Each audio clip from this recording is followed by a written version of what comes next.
Welcome, everyone. Aldreama Harper here, business organizing strategist to solopreneurs, freelancers, and service based entrepreneurs.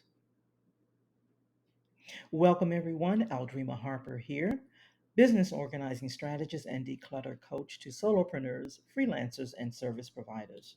So, welcome back to another episode of podcasting on purpose. Podcasting on purpose. I'm so excited.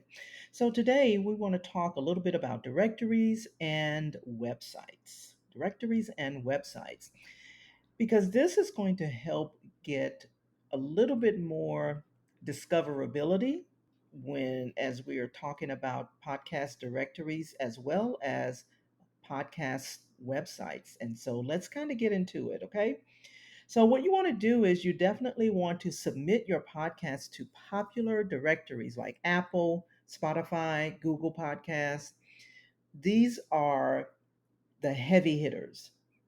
And so, when you host your podcast on one of the platforms, there are actually ways that they can be submitted automatically to those major podcasting platforms. As I mentioned, Apple, Spotify, Google. Those are the three heavy hitters. And so the other things that you want to do is you want to optimize the podcast description by using relevant words for better discoverability. You always want to do that no matter what kind of content you are creating. You want to make sure that there are relevant keywords for better discoverability. And then you want to leverage your existing networks and encourage like your friends, your family, listeners, co-workers, collaborators. You want to encourage them to rate and review your podcast. And so that actually shows your podcast to more people, thereby increasing the discoverability aspect of it. And then the next thing I wanted to talk about was podcast website. Now, you don't actually need a podcast website. You can use your own website to show that you have a podcast.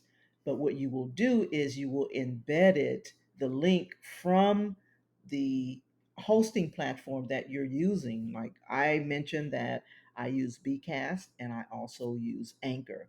And each of those will allow you to embed the code into your website.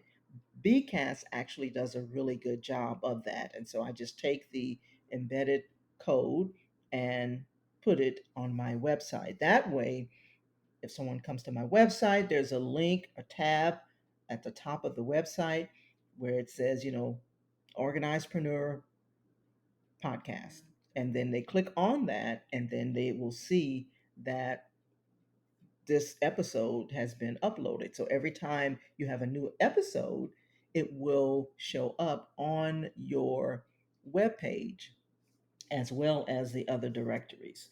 So you definitely want to make sure that you are doing something like that in order to increase your discoverability. And so you want to make sure that your contact information, your subscription options, all of these things are shown and displayed on those different platforms. So you want to also cross reference, like on the, if you're using Anchor or if you're using Bcast, the way I do, you want to make sure that you're cross referencing your podcast on your website as well as your website on the podcast platform that you're using. Okay, so hopefully that makes sense. This will help to increase your discoverability, your search engine optimization, and attract organic traffic. So hopefully this was helpful for you. I can't wait to see how you implement some of these strategies for your podcast. We'll talk to you soon on the next episode of Podcasting on Purpose.